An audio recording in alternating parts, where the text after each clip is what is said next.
తెలంగాణలో నైరుతి రుతుపవనాల ప్రభావం అయితే కొనసాగుతోంది. మధ్యాహ్నం వరకు ఎండ కనిపించినా సాయంత్రం నుంచి మాత్రం ఒక్కసారిగా వాతావరణం మారే అవకాశం ఉందని వాతావరణ నిపుణులు కూడా హెచ్చరిస్తూ ఉన్నారు.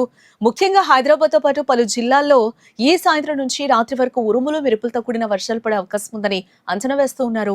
దీనికి తోడు రాష్ట్రంపై తేమగాలులు ఎక్కువగా చేరుతున్నాయని హైదరాబాద్ వాతావరణ కేంద్రం చెబుతూ ఉంది. ఈ పరిస్థితుల కారణంగా సాయంత్రం నుంచి పలు జిల్లాల్లో ఉరుములు మెరుపులతో కూడిన వర్షాలు పడే అవకాశం ఉందని ఐఎండీ హెచ్చరిస్తూ ఉంది. ఉత్తర తెలంగాణ జిల్లాల నుంచే వర్షాలు మొదలయ్యే అవకాశం కనిపిస్తుంది. ఆదిలాబాద్, కొమరంభీం, ఆసిఫాబాద్, నిజామాబాద్ జిల్లాలో సాయంత్రం తర్వాత మోస్తరు నుంచి భారీ వర్షాలు కురిసే అవకాశం ఉందని వాతావరణ శాఖ తెలిపింది. కొన్ని ప్రాంతాల్లో గంటకు 40 నుంచి 50 కిలోమీటర్ల వేగంతో ఈదురుగాలులు వీచే అవకాశం కూడా ఉందని హెచ్చరిస్తూ ఉంది. తర్వాత వర్షాలు మధ్య తెలంగాణ వైపు కదిలే అవకాశం ఉంది.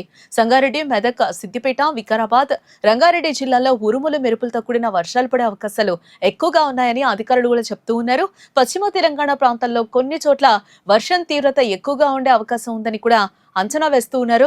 గ్రేటర్ హైదరాబాద్ పరిధిలో కూడా రాత్రి వేళల్లో వర్షాలు పడే అవకాశం ఉందని తాజా అంచనాలు చెప్తూ ఉన్నాయి. ముఖ్యంగా మేడ్చల్, కూకట్పల్లి, పటాన్చెరు, గచ్చిబౌలి, శేర్లింగంపల్లి, రాజేంద్రనగర్, ఎల్బీ నగర్, ఉప్పల్, మల్కాజ్గిరి పరిసర ప్రాంతాల్లో ఉరుములతో కూడిన వర్షాలు కురిసే అవకాశం ఉంది.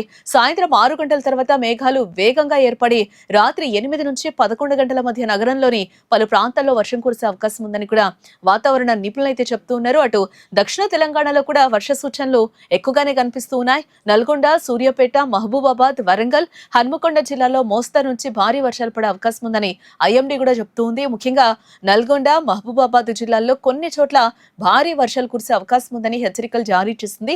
నిన్న కూడా పలు జిల్లాల్లో వర్షాలు దంచుకుంటాయి. కామారెడ్డి, వికారాబాద్, సంగారెడ్డి, రంగారెడ్డి జిల్లాలో భారీ వర్షం కురవడంతో లోతట్టు ప్రాంతాలు జలమయమయ్యాయి. రోడ్లపై నీరు నిలవడంతో ట్రాఫిక్ కు అంతరాయం ఏర్పడింది. కొన్ని మండలాల్లో చెట్లు కూలిపోవడం, విద్యుత్ సరఫరా అంతరాయం కలగడం వంటి ఘటనలు కూడా నమోదయ్యాయి. ఈ రోజు కూడా అదే పరిస్థితి పునరావృతమయ్యే అవకాశం ఉందని అధికారులు చెప్తూ ఉన్నారు. ముఖ్యంగా సాయంత్రం నుంచి రాత్రి వరకు కూడా అవసరం లేని ప్రయాణాలు తగ్గించుకోవాలని కూడా సూచిస్తూ ఉన్నారు. ఉరుములు మెరుపులు సంభవించే సమయంలో చెట్ల కింద నిలబడొద్దని, బహిరంగ ప్రదేశాల్లో ఉండకూడదని కూడా జాగ్రత్తలు తీసుకోవాలని హెచ్చరిస్తూ ఉన్నారు. ముఖ్యంగా హైదరాబాద్ వాసులు రాత్రి వేళల్లో వర్షాలకు సిద్ధంగా ఉండాలని వాతావరణ శాఖ సూచిస్తుంది. కాబట్టి బయటకు వెళ్లేవారు గొడుగు లేదా రెయిన్ కోట్ వెంట తీసుకురావడం చాలా మంచిది. మీ ఏరియాలో వర్షాలు పడుతున్నాయా అనేది కామెంట్స్ లో తప్పకుండా తెలియజేయండి. ఇలాంటి మరిన్ని అప్డేట్స్ కోసం వేద టీవీ న్యూస్ ని తప్పకుండా సబ్స్క్రైబ్ చేసుకోండి.